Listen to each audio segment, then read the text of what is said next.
PlayStation 1 era represented the awkward adolescent phase of gaming history, and for run and gun games too. 2D franchises trying to adapt to the new 3D technology, the invention of the pre-rendered background, and the new twin-stick standard the PS1 created, which also spawned its own genre of twin-stick shooters. Now, with all these experimentations came a large variety of games with different styles and mechanics. So, let's explore them. Here are top 15 PS1 Run N Gun games. Let's go!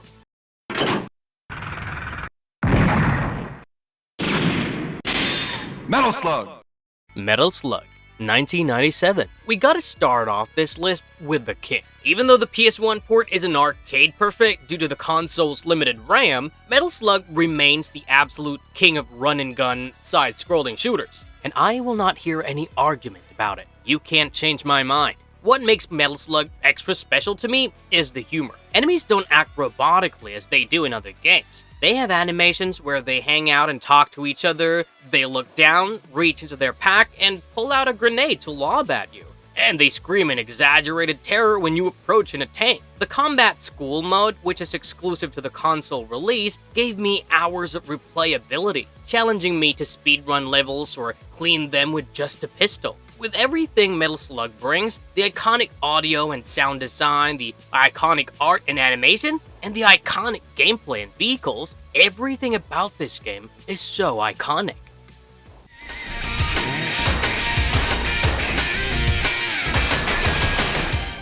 Rapid Reload, 1995. Also known as Gunner's Heaven in Japan, Rapid Reload is a spiritual successor to the popular Gunstar heroes on the Genesis. You play as Axel or Ruka, sprinting through vibrant, beautiful, and fast-paced levels.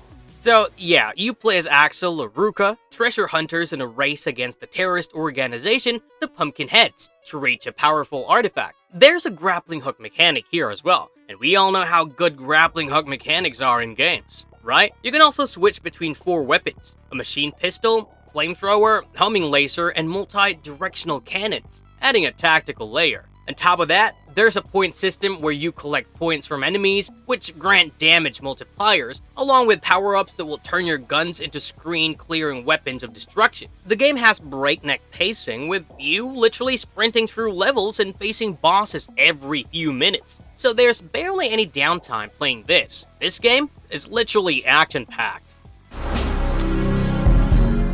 CT Special Forces, 2002. Released very late in the PS1 life cycle, CT Special Forces honestly looks and plays like a Flash game. With its more amateur-looking art style and presentation, it has a homemade vibe to it. Being more grounded in the War on Terror time period and aesthetic of the time, it separates itself from its more fantastical and sci-fi counterparts. Even Metal Slug, which, although it has World War II and Vietnam War aesthetics, had distinctly sci-fi, fantasy, and alternate history elements to it. Here, you're just a regular non-commando soldier wielding standard AKs, flamethrowers, rocket launchers, and grenades. But that doesn't mean there's any lack of gameplay variety. One minute you could be running and gunning, the next you are in a first-person sniper mode taking out guards or piloting a helicopter. With a variety of areas from snowy mountains to desert bases to swampy jungles, this game is by no means lazy, and it's surprisingly fun with tight, snappy controls. I had no problems moving, aiming, and shooting.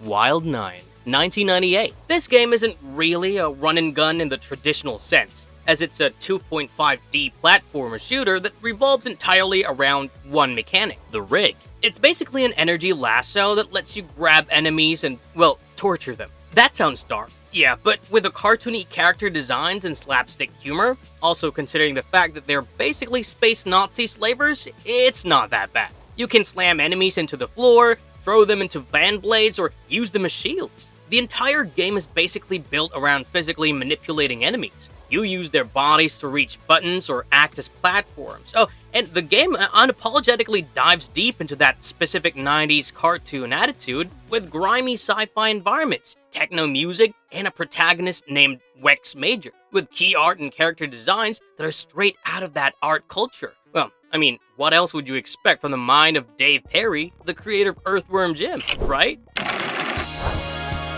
Silhouette Silhouette Mirage, 1998. Before Ikaruga made color polarity mechanics famous, Silhouette Mirage did it in a run-and-gun format. Developed by Treasure, or the masters of this genre by this point, the game is cutesy, weird, frantic, and fun. You play as Shina, who is split between two attributes: Silhouette, which is red, and Mirage, which is blue. To damage enemies, you have to hit them with the opposite color. If you hit them with the same color, you drain their spirit, which you need to replenish your ammo. Oh, and you'll notice that Shina is like split in half, red on one side and blue on the other. So the way you switch between the two attributes is literally by facing left or right. When the game got ported to the PS1, they tweaked the difficulty to be more punishing than the Saturn original, making everything cost more mana. But despite that, the eccentric, cute, strange character designs and the novelty and depth of the combat system makes it a great game in a system full of great games.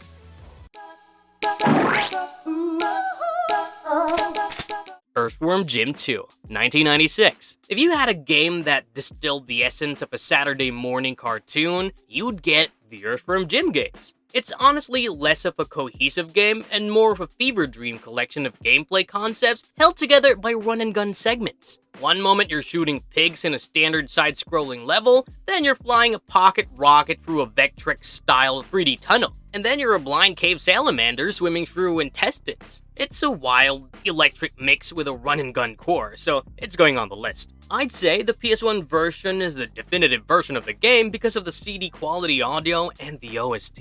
The music is just as varied as the gameplay, from bluegrass banjo tunes to Beethoven sonatas. The visuals are vibrant and fluid, and it has character designs and follows animation principles that 90s cartoons also follow, making it feel like the assets are taken from some Earthworm Jim cartoon, which of course doesn't exist.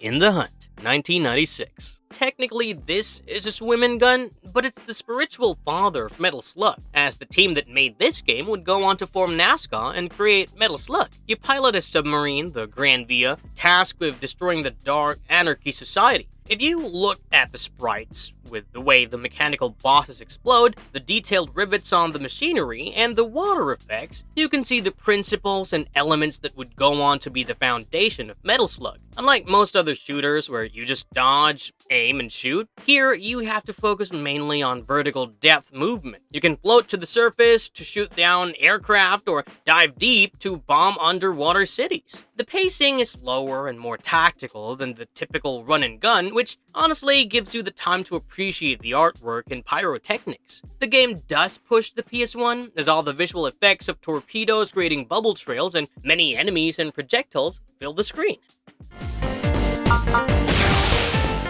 Kaite Kita Cyborg Kurochan, aka Cyborg Kurochan, Returns is a rather strange game, as you can probably see. Based on a 90s manga and anime by the same name, this is a licensed tie-in game. This is a funky game from the Funky series that looks like a parody from Adult Swim rather than an actual kids game from Japan. Despite how simple the game appears, it's surprisingly varied. There are 3 playable cyborg cat characters, and you get access to 6 different weapons per character that can be upgraded alongside your speed, ammo capacity, and durability. Upgrades are given by collecting pills. But these pills are also used to heal, so you have to make tough risk and reward type decisions if you want more health or firepower. I don't believe this ever got a port outside Japan because, well, almost nobody has heard of Cyborg Kurochan outside of Japan either. I only found out about this game recently when I accidentally stumbled across it, and I had to double check it's a real game and not some practical joke.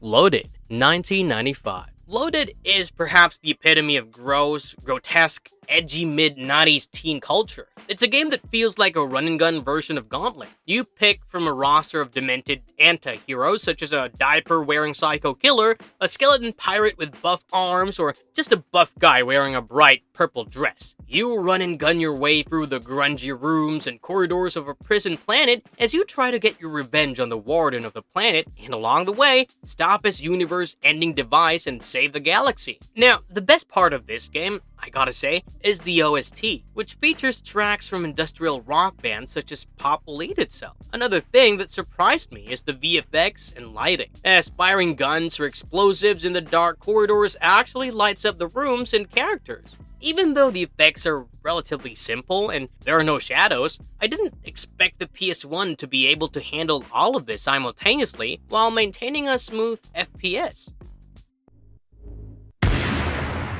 Machine Hunter, 1997. I found Machine Hunter to be technically impressive. The mix of 2D pre-rendered sprites on a 3D environment, which is layered but still top-down, is new and unique. You play as a generic soldier in a futuristic suit, but the hook here that elevates this game above the other games is the hijack mechanic. You have to disable enemy droids, ranging from speedy hover units to lumbering tanks, and hijack them. Once inside, you gain that machine-specific health pool and weapon loadout. The variety of the machine keeps the pacing and gameplay fresh. There are 9 distinct robot types, and each one handles differently. You find yourself constantly switching bodies to adapt to the terrain and enemy placements. While the color palette and environment design are pretty boring, the dynamic lighting effects are impressive, with explosions illuminating the dark rooms, probably taking direct inspiration from Loaded, which came out 2 years earlier. Honestly, I recommend this game purely for that hijacking mechanic.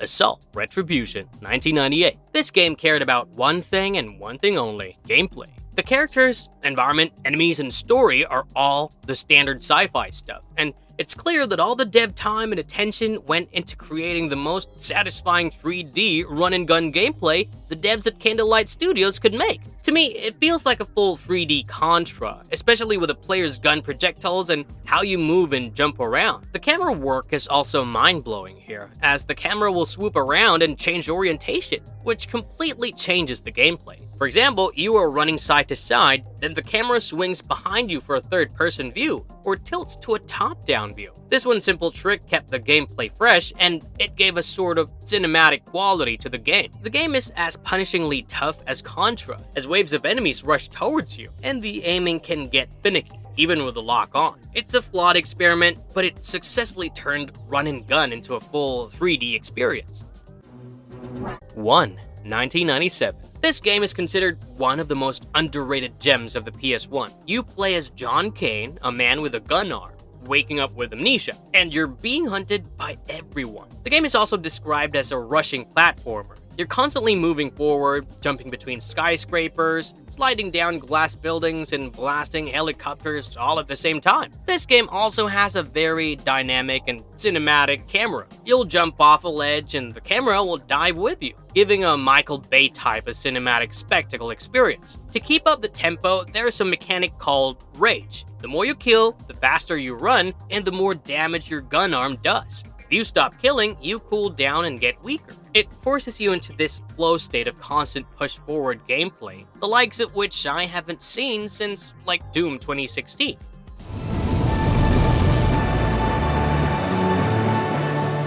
Contra Legacy of War, 1996. Contra's first step into 3D was a massive stumble. Is Legacy of War a good game? No, I wouldn't say so, but it's definitely a very interesting game. This game isn't made by Konami, but rather Appaloosa Interactive, the creators of Echo the Dolphin. The result of this handoff is a top-down, isometric run-and-gun that really experimented with what the PS1 can do. A prime example of this experimentation is the 3D mode, where if you had those red and blue 3D glasses, you could play the game in true 3D. I personally haven't been able to try it, but from what I've read, it turns the already nauseating game into self-inflicted torture. All that said though, I appreciate this game for trying new things and giving a run-and-gun experience like none other. The isometric shooter style is something I believe can work, and experimental experiences like Legacy of War could give the right person the right idea to make something incredible. And that's why I put this game on the list. Better to be memorable than average, right?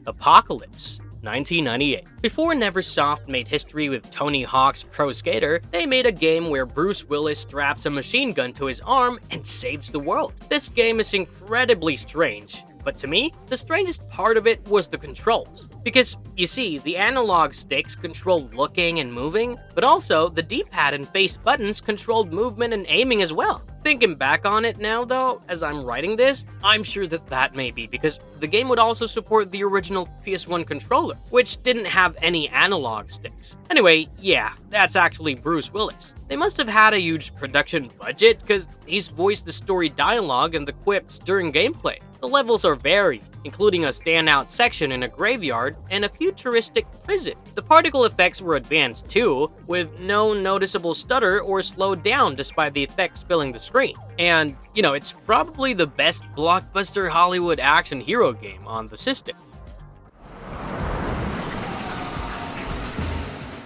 Die Hard Trilogy, 1996. Speaking of blockbuster Hollywood action hero games and Bruce Willis, Die Hard. The trilogy is 3 completely different games on one disc, and somehow they are all fun. For the sake of brevity, I'll talk about the first game, but all 3 maintain the same quality though. It's a third-person run-and-gun set in Nakatomi Plaza. You run through the office floors, blasting terrorists, rescuing hostages, and collecting power-ups. It's very chaotic in a cinematic way. Glass shatters, the furniture explodes, and the enemies ragdoll when you shoot them with a shotgun. You're constantly under time pressure because, the bomb timer, forcing you to run and shoot without hesitation. It captures the spirit of the movie's action perfectly, and it's the best Die Hard game ever made. I also like how walls and pillars disappear in order to maintain full view for the player. It's a clever effect that I haven't seen implemented quite like this. Now, the games aren't the prettiest, with atrocious render distances and Lego-like character models, but,